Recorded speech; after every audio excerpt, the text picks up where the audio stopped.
Hello and welcome to Oracle Storytelling. After Christmas, heading into the New Year edition. How are you? How are things? I think we're heading into a beautiful New Year. And I think it is cold and wet in California. And I think there's a lot that people are reflecting on after this year and a lot of change, and hopefully you're feeling the positives ripple in. Hopefully you're feeling your light, and if you are, I say lean into that light and let it take you. Let it take you. A little bit of surrender is a good thing. Moving and looking for a place pretty much consistently for about a year and a half, a little bit of surrender and getting a little bit of help is a good thing. So let your light lead you and let other people's light lead you, you know. Nothing wrong with an abundance of caution or fear or the rest, but once you integrate enough, let something beyond survival lead you. And I know that has to speak to a lot of people. And beyond that, I'll just say, I'd like to show you a million things. I'd like to make the world for you a better place. But when it pours, it really rains. So put on your boots and let's play. So let's have some fun. That song's been in my head all day because it's been rainy in California.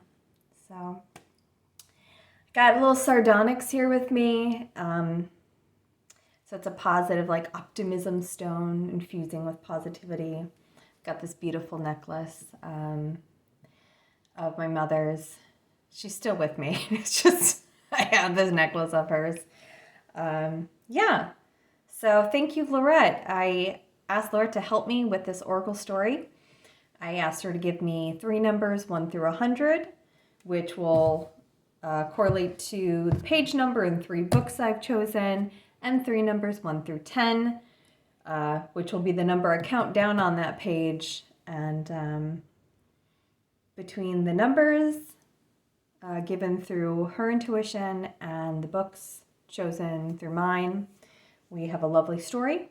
So we'll tell a tale and we'll get support from a few Oracle and Tarot decks to just emphasize or support any messages.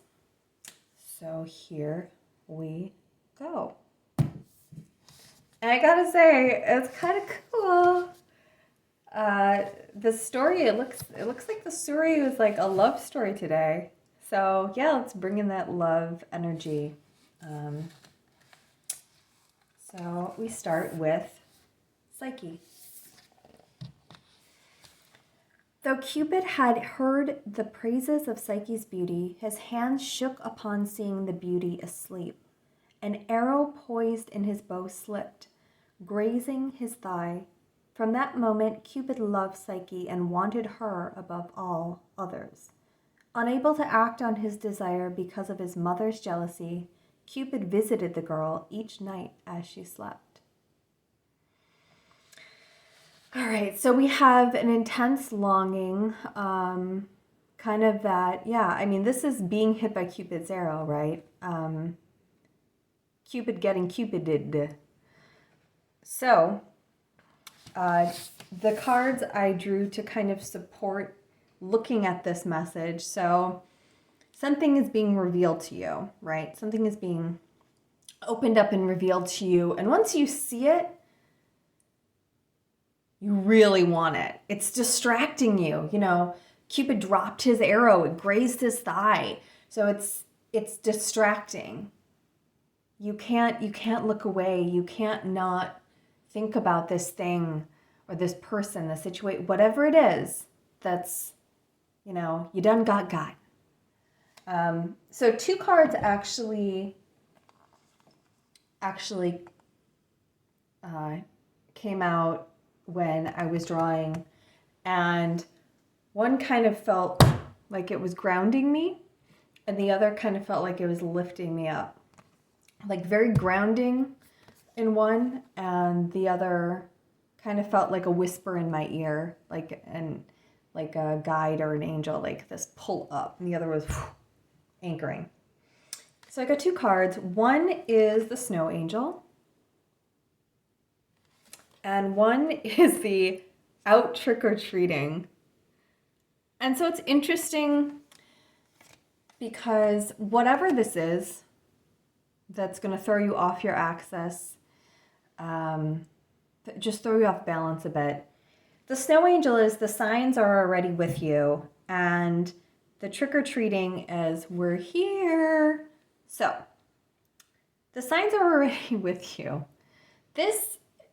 They're kind of opposite. So it's either the signs are there and you haven't seen them, and it's going to be this like stumbling, dropping your things, like aha type reveal. You're surrounded by it, but you're blinded to it. And the other is the opposite of that. It's kind of like you see these guys hanging out, and it might look, oh, that's a little scary, but kind of pay attention to the cauldron there. And it's about what's in that cauldron and what aren't you looking at. You're aware of it. And one, you're not awake to it, but it's like wallpaper. It's around you. You just haven't woken up yet. And the other is saying you're avoiding that cauldron. It's boiling. So something's inside you. It's boiling, and you're on purpose avoiding it. You're avoiding this. You're afraid of it. It again, I think it's this thing that you feel will throw you off your feet and off kilter. And it's going to really throw you for a loop. Maybe lose that sense of control or that sense of fear that you kind of grip to. So one of these, they're very opposite. So one of these hopefully speaks to you, and just to kind of look if any of the imagery pops out. Okay, so we start with this kind of shake up, wake up, right? Jolt that we're either going to wake up to, or we saw and we're like, shit, I don't know what to do with this. We go to the next leg in our story. So this is a book of a philiography, an illustrated guide to Victorian language of flowers. So this is a lot about presenting status, communication of emotion, intention. Camellia. And the meaning is longing for you. So once we're awake to whatever this is, we are in a longing for it, even if we don't want to look at it, because it's so intense. But we are longing for it. The origin, the Camilla's meaning originates with the 1848 Alexander Dumas novel La Dame aux Camélias, which tells of the tragic love story of Armand Duval, a young Bourgeois, and Marguerite Gautier, a courtesan. The two fall in love, but their relationship is undermined by Armand's father. And in the first part, Cupid's mother refuses that potential love setup. Fearing scandal, he convinces Marguerite to leave Armand because she is a courtesan. Armand mourns his beloved, but he doesn't pursue her, believing she has left him for another man. Meanwhile, Marguerite falls ill with consumption. She dies alone, pining for Rahman and what could have been done. You pair this with daffodil to show longing for unrequited love, or zinnias as a gift for a friend who is moving away. So what I'm hearing is this is a deep longing. In both of these stories, there's some kind of a family or this other person who is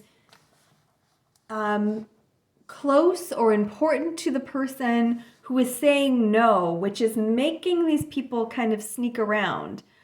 So maybe that's part of the shakeup too, is it's out of sync with the values you were raised in, the way you were raised, something out of your comfort zone, nothing you've experienced before, a different way of living, of being, of loving. Most importantly, of loving. It's a different way of loving that you're opening up to. And it doesn't have to be a relationship, it can be, but just a different way of loving, opening up to love. And also communication is key. So Psyche, problematically and kind of creepily, so Psyche is watching Persephone sleep, right? And in this love story, there's just no, there's no communication. So, there is really this longing, this dreaming, this, but it's a lacking in action, right? There's a lack of action here. We're still in the longing stage. And we're not really putting a voice to it. This might be something that, a way of living, of loving ourselves, of loving someone else that is so foreign to us that we really do fear it will ruin our way of being. It could be something like that, And again, this doesn't mean external necessarily. It can be internal. The way that we operate in our lives could be fundamentally working against us. And that may sound intimidating, but it's another way of looking at it is becoming more self-aware. It could be one little thing that is really much smaller, like when we know something is amiss, there's the story of the princess and the pea. And if you haven't heard that, it's a story where this princess is put to a test, stays the night in a castle with a prince and his mother and probably his father. And there's a pea that is put on the bottom mattress, and there's 20 mattresses stacked above. And the sensitivity level is so high to this pea, that is proof that this is a princess. So I think it doesn't have to be, bigger than a bread box. It can be a pea-sized thing. But our sensitivity to something that is so unexplored, so unknown, so foreign to us can feel jarring like this, even if we've put up, so to speak, 20 mattresses between it and ourselves, our bodies, our way of organizing and being. And the card I got with that is, that's so funny, I was just talking about sleep. So it's the Four of Swords. God dang, I'm just realizing there's a theme of sleep here. Persephone is sleeping. The Princess and the Pea story just came to mind. And this card is a lot about rest. So maybe one thing that is helping us just avoid the communication with whatever's coming up or whoever's coming up is we need to slow the hell down. Slow the fuck down to like sloth level slow. Slow down. Go slow. Slow it down. Halt it. Take it to the next level of rest. And not just rest, physical rest, which is important, but just some mental slow down. Really just sleep. Sleep, sleep, sleep. Rest. Slowing down. Sloth. Watch a video of sloths. See if you can go 5 minutes. Just walking really slow. Just tune your, kind of twist your frequency a little bit so you can have space in yourself, not just externally with others, but space in yourself to communicate. How about that? And our last, okay, so wow. We're putting ourselves through hell is what I'm getting. So let's see where we end up. This is beautiful. The Earth Spirits at Findhorn. In the early 1960s, Elaine and Peter Caddy and their associate Dorothy McLean founded a spiritual community in a wild and windswept area of Northern Ireland known as Findhorn. Even though the soil there was mostly sand and the climate inhospitable, Findhorn became famous for its amazing gardens, which produced tropical flowers and 42-pound cabbages. How could this happen? According to Dorothy, the elementals who govern plant growth, as she described them as living forces of creative intelligence that work behind the scene, guided Findhorn's founders in planting and maintaining the incredible gardens. In his book, Faces of Findhorn, Professor R. Lindsay Robb of the Soil Association, what else, writes, the vigor, health, and bloom of the plants in this garden at midwinter on land, which is almost barren, powdery sand, cannot be explained. Well, not by ordinary thinking anyway. I love that. So Findhorn is a place in Scotland. You can go and actually book time in the spiritual community to this day. You can travel there and you can look that up and it might be something you're interested in. Maybe. It's not super appealing to me, but I've heard many people speak about it and you can go there. So this is really interesting. Another thing that's coming through with this is stop looking for an explanation to make whatever comes up fit within your already arranged paradigm and thoughts and beliefs. Stop, because most likely what's happened is the way that you live and are being is becoming way more aware of what's best to align with you. And if you keep trying to fit it back in an old paradigm, in an old box, you're trying to tend to barren soil. But if you allow, it ends up in this beautiful partnership and there's all this growth that comes and there's nourishment. So there's so much to be gained.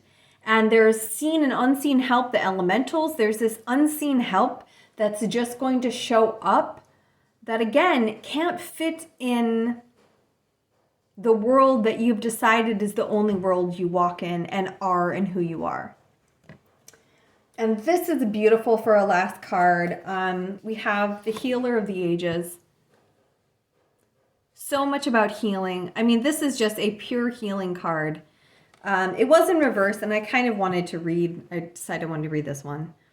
When reversed, the Healer of the Ages indicates that you've been feeling extremely out of sorts or even upside down in your own life. And I think this is throwing us for a loop so we can right side up. I think it's going to be something where we figure out at the end that we were actually standing on our heads. We were upside down to start with. And when we're actually right side up, we'll figure out it was a trick the whole time. We were actually on the other side of the sand glass and we really need to flip to be upright. Like we're completely emptied out. We're no longer standing firm. We're empty. Our head is this way. We need to flip it and get that balance again. I think it's going to be that dramatic. You've been feeling extremely out of sorts or even upside down in your own life. Maybe you may be in the midst of some physical problem or just feeling as though you're losing energy. Another thing, rest, slow down, rest keeps coming up. But this card is telling you that there are deeper levels of healing that need to be addressed. Take some time to regroup and put your own healing first. Whether you're facing mental, emotional, physical, or even addictive patterns, call upon the Healer of Ages to bring his energy to the issues you're working on. Quiet your mind and feel his vibration bringing you warmth and healing light, clearing away any dark or hurting space. Repeat this meditation and be patient, yet also know that divine love can heal you to the brink of belief. Affirmation: the powerful healing of eternal love is with me now and always. Divine consciousness fills my every cell. I am whole, healthy, vital, and at peace.